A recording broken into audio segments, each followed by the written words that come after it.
At first, I was at a loss for what to do. I didn't know where to go. I just decided to go to my best friend's house and see what he was up to. What's up, dude? I'll fuck you up, I'll fuck you up, I'll fuck you up. I actually respect you as a human being. Gotcha! Oh, Dalai Lama. Dalai Muhammad. Orange Crater. Oof. Pretty good. All right then. As soon as I walked inside, I realized I made a big mistake. What the fuck, dude? I'll fun here if you're fun here. I couldn't believe my eyes. My friends had gotten into vaping. I felt disgusting just being in their house. However, not even I could avoid succumbing to peer pressure. So you put down the button, inhale like you're squidging a wig monster, and then just breathe out. Oh, fuck. He's nicking out! He's nicking out! He's nicking out! As it turns out, I'm deathly allergic to nicotine. Better? Instantly worse. So I decided to take Kib away from the danger of that house and into the loving arms of someone who cares about health. That's when the unthinkable happened. Move. Fuck out of the way, dude! God damn it, fine. I decided to have foie gras that night. After visiting Kib's dad in the cemetery, we decided, why not check out some supercars? So I decided after being let go, why not drown my sorrows and get the car I always wanted? A Maserati. The R9 Grasshopper. Not so bad, if I don't say so. And I don't. I do. I don't. And here we have them. And here we have Mark's car. Ferrari Eric's hot, and it's a Lamborghini though. Wow. Are those carbon ceramic hips? Carbon ceramic brakes? Here's another one of those ones in McLaren just named a bunch of letters and numbers. Yo, G, they can't stop me from rapping Kenny. Kenny hot. Dog trash. Once we were done buying sportsmobiles, we decided to go out for a nice brunch and discuss business.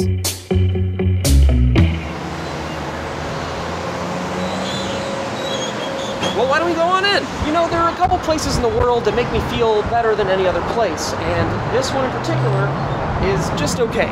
It's Malibu Pier. The food isn't great, the people aren't that great, the drinks aren't that great.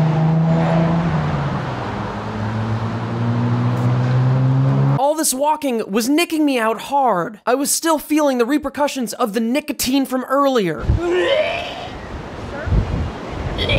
After I was done nicking out, we decided to sit down for a nice meal. Thank you. There you go. Oh, I'm definitely gonna get Bloody Mary. So you're free to ask me anything you want about the SourceFed situation, and I'll answer it exactly how I can. So 40 people got let go. About 40, yeah, I'd say 40. Why do you think SourceFed ended? When I signed up to work on SourceFed, I knew it was like an uphill battle. I knew it wasn't going to be like an easy channel to fix. Well, look at like Rooster Teeth, for example. People who were there from the beginning, still there. The audience didn't have to like get used to anybody new. They're adapting, but they're also still able to welcome in the new people while the older people are still there. So it's exactly. the transitions are a lot easier. I'm not surprised that it was canceled.